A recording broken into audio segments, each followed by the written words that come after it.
Trails fans, we have some news. An announcement no one saw coming in the partner showcase. Trails in the Sky has a remake, and an amazing looking one at that. It's now the perfect time to become a Trails fan. Whether you started with Cold Steel or the Crossbow duology, this is where it all began.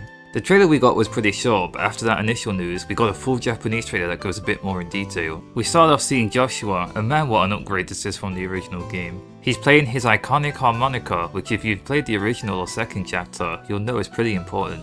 We then see the main girl herself, Estelle Bright. She's a fan favourite for a good reason. If you're looking to start with the remake, this will be the perfect place to begin your long journey through Samoria. One aspect of this trailer that really blew me away is the visuals, and to really drive home how impressive they are, this is running on a Switch, which is slightly more powerful than the base PlayStation 3. Which means that when we see other footage of this game, it will only look better.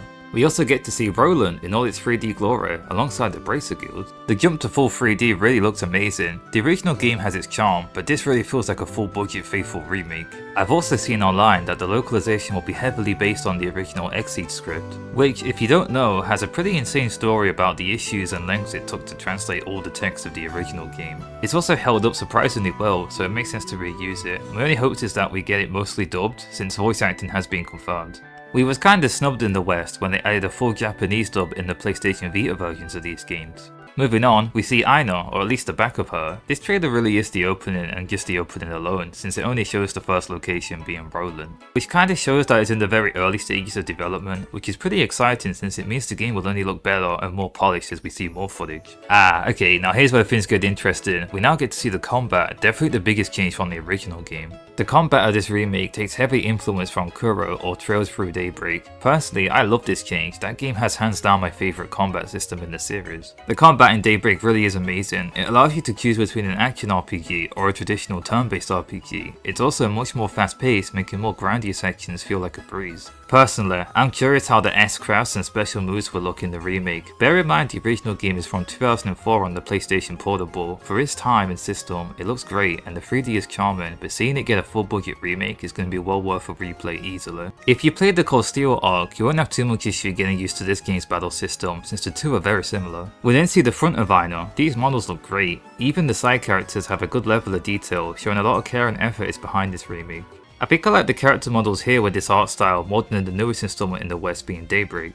Now here's a money shot. We didn't get to see Joshua, Estelle, and Shara, the one and only. Here are some comparisons between the original and the remake. It's so hyped seeing Shara again. Her character only gets more interesting as the series progresses. And that's sadly it from this short trailer. We have an early 2025 release date, which being serious for a moment, I really wouldn't be surprised if this game gets delayed. It's also looking like the first Trails game to get a worldwide release, which if you don't know would be a first. Us Western fans have been a few games behind when it comes to the localized releases, with Daybreak 1 being the latest release in the West, whereas Japan has Daybreak 2 and this other game. Anyway, I hope this video helps push the Trails fanbase and to know that this remake will be the perfect starting point for any newcomers looking to get into the series. There's also this key art for the game, which references the PSP cover of the original. This is beautiful stuff. Just some slight speculation here, but I'm curious if we'll get remakes of second chapter and the third as a result of this, which will be interesting since if you know anything about those games, they can get quite graphic at times, so I'm curious if any of this will be altered during those remakes. I'm also just really hype over the prospect of that, since second chapter and the third introduces some amazing characters. Shoutouts to Kevin, everyone loves that guy.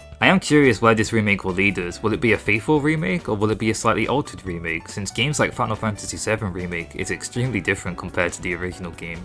Personally, I prefer a one-to-one adaptation, since the original Trails in the Sky is quite hard to recommend to people now since it's on old hardware and is quite dated in comparison to the newer games. It also just really deserves a remake. Like if you've not played Trails in the Sky first chapter, it's so worth it. Like it's a very unique kind of experience. It's a slow burn for sure, but the kind of experience you get from this game is unlike most other JRPGs. Without spoiling the original game, it's a very interesting journey. You explore each town one by one as you get to know its unique citizens as you soak up the land.